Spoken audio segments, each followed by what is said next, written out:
The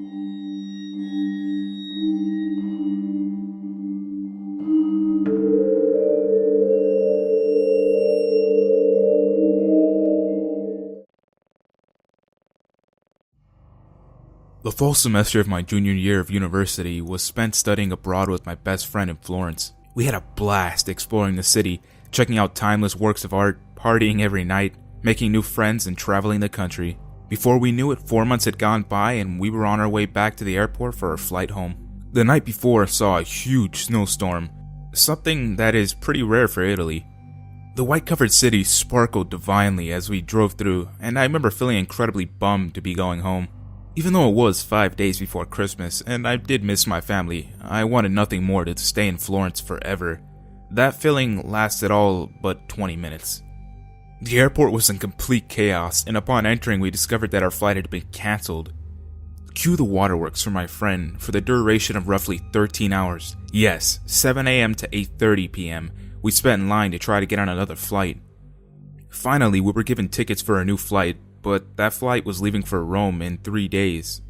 Since we had handed in the keys to our apartment and all of our friends had flown home for the day before, we were completely stranded. My friend was a complete wreck at this point, terrified at the idea that we might not make it back for Christmas, and was really no help in deciding what we should do next. So I decided the best course of action would be to hop on a train to Rome and spend the next couple of nights at the airport.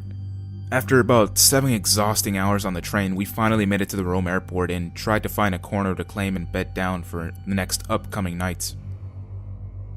We found a small area between a handicap ramp and the wall. The railing of the ramp created a sort of barrier, and it made a nice, seemingly safe nook for us to squeeze into. Exhausted, we pushed our luggage into the back of the nook and laid our backs against them. After making sure my friend was okay, I covered myself with my jacket and promptly fell asleep. I awoke to the feeling of a tug on my foot, and thinking that someone had accidentally kicked my shoes while passing, I shrugged it off. Not 3 seconds later, I heard a man whisper, "American? American?" I felt a tug on my foot again.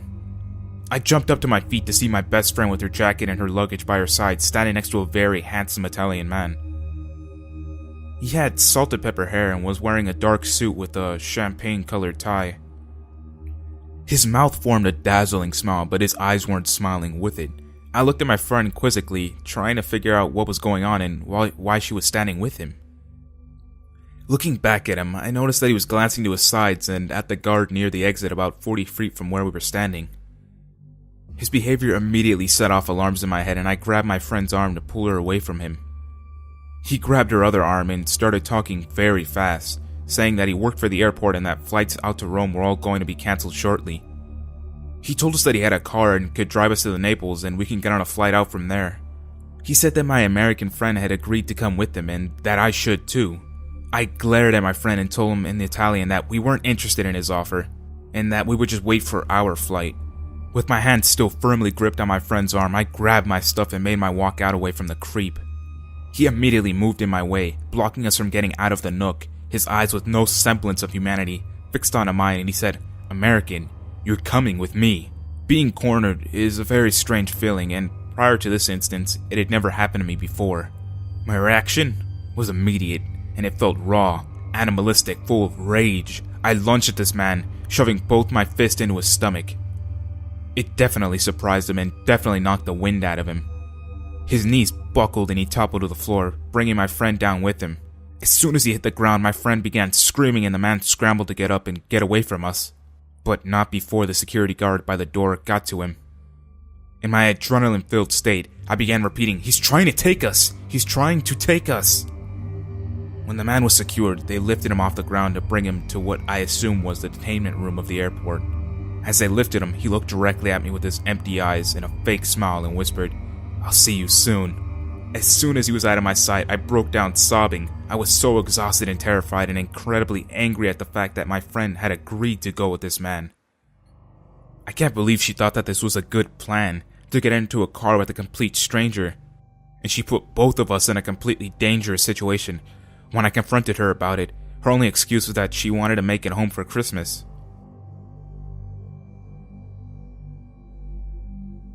In the summer of 1996, when I was 7 years old, there were reports of a white van roaming the city that had attempted to kidnap 2 children. After a few weeks, a 3-year-old girl had gone missing in my neighborhood, and then reports started going around that the white van was seen nearby. My neighborhood was located in a quiet part of the city. There were all private homes evenly spaced, but during the early afternoons it would often be quiet due to the children at camp and parents at work. I live on a one-way street that leads down 2 blocks to the highway. It's a pretty quick getaway for someone hoping to commit a crime. This particular evening, maybe a month after the reports of the white van being sighted, I was home from camp because the one I attended was an intermission until the following week. All of my friends were away at their camps, so I was stuck alone with the babysitter. I remember it was just around 2 p.m. and I was playing in my front lawn while my babysitter was watering my mom's flowers. The phone rang and she ended up going inside. My front yard isn't very big, maybe about 8 feet from the yard. There's the sidewalk and then the street. So there's not much space between the front yard and the road that goes by my house. As I was playing with my toys, I recall that it was a very quiet evening, even if it was the middle of the day. As I was in the middle of digging a hole, I saw that at one end of my block there was an intersection and stop sign, a white van just idling in the road. I recall at the time thinking, white van, bad. As it had been drilled into me to be on the watch for a plain white van the previous month. I kept my eye on it, but let my guard down, and it started to approach up my road. I stood up and watched as the van approached my house. The side of the van is a sliding door, and the man is literally hanging from it, and I see he gestures towards the driver. I immediately run straight into my house and slam the door. As I looked out the window, I saw that the man had gotten out and was approaching my house slowly, but as soon as he saw me slam the door, he was hopping back into the van. I quickly screamed my babysitter, who quickly attended to me and was just able to see the van as it flew away. I looked out the window and I saw the man had jumped from the van, but was just hopping back in as he saw me go back into my house. I screamed at my babysitter, who quickly attended to me and was just able to see the van as it flew up the road. My babysitter ended up calling the police, but tried to reassure me that it was just probably someone looking for a house. My parents, who obviously heard the story, tried to say the same thing. Years later, I know that I was almost kidnapped. To conclude, no one was ever charged with anything, and the little girl is still missing to this day.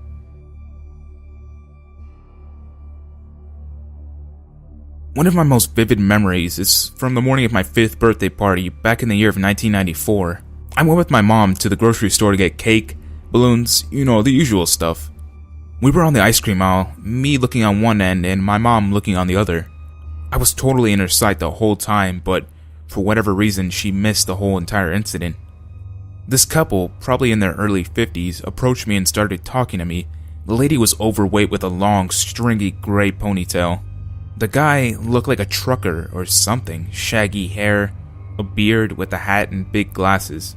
They asked me how old I was, and I was proud to finally say that I was 5 and that my birthday party was today. They asked me what my favorite ice cream flavor was, and I told them vanilla. Of course, it just happened that they had a fridge full of vanilla ice cream in their RV that was parked outside of the store, and that I should come celebrate my birthday with them. Even my naive 5-year-old self was trying to nope out of the situation. They were gesturing for me to walk with them, and the lady even put her hands on my shoulder to guide me. I booked it down the aisle to my mom. I guess they didn't realize she was my mom since we weren't standing together. I had told her what happened, but since she didn't see any of it, she kind of brushed it all off. They must have gotten out of there pretty quick because they weren't there when I tried to point them out to my mom. When we left the store though, there was a really worn down, super scary looking RV in the parking lot. I'm 99% sure that something really bad would have happened to me if I had went with these people. At the time it seemed kind of weird, but not that big of a deal. But as I remember it more and more, yeah, I definitely almost got kidnapped. This happened back in 2010 when I was 15 years old. I lived with my mother, sister, and little brother in a rather dodgy area in Western Australia. While my mother did a great job of keeping us away from the more dangerous parts of the suburbs 98% of the time, my brother and I were very reckless and would always try to bend the rules when we could. So one day my mom tells us that she's going out to shops to get ingredients for tonight's dinner, so I would have to watch over the house for the time being. I tell her no problem, and 45 minutes pass with no issues at all. But after a while, my little brother came in and asked me if I would like to go kick the football around the park, which was just around the corner from where our house was. While I can't remember the exact time, it was definitely later than 5:30, so it was starting to get quite dark. But he insists, and eventually I gave in and told him to wait for me while I went to go get changed. After I'm done, I walked to the laundry room and realized that my brother was nowhere to be seen. I checked the front door and lo and behold, it's wide open. I called out to my sister, and she was 18 at the time, to ask if she had known where he'd gone. She replied by telling me that he said he was going to the park. By this point the sun had already set and it was quite dark outside. I told her to watch the house and I ran off into the direction of the park. I get there about 5 minutes later and to my surprise the park is completely empty. I call my brother's name and tell him to cut the shit. No answer. I call it out again, but this time I tell him that our mom is home and that she is getting extremely angry with the both of us. Still, no answer. This is when I started to get worried. Normally, my brother always falls for tricks like this. Suddenly I heard a very faint, muffled noise coming from the left of me. I look and see a tall figure quickly move behind the large fence that runs parallel to the park on the left side. At this point, I guess you could say that my body went in overdrive, as adrenaline kicked in and I sprinted as fast as I could and went around to the other side of the fence.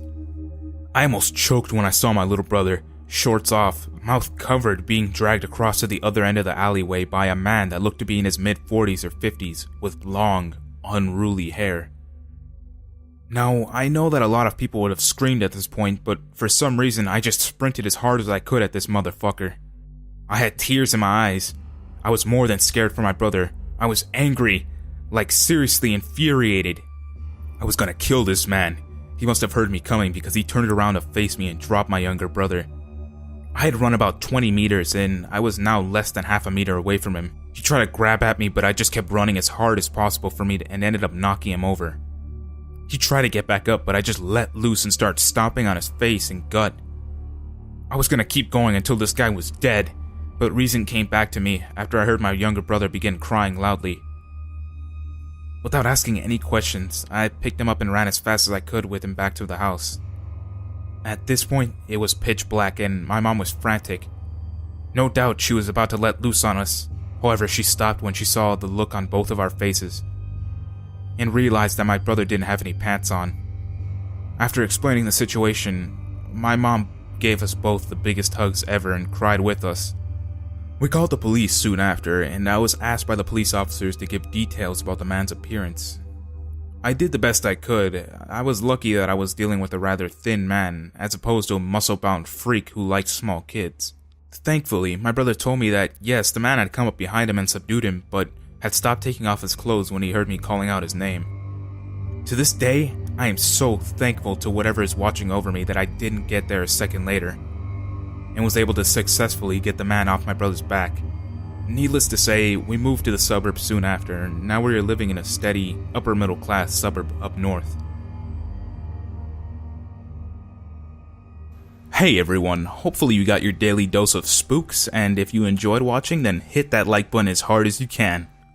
Also, if you have any recommended or personal stories you want to send me, go ahead and see my email in the description below.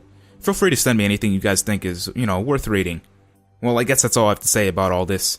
I'll see you guys all in the next video. Bye.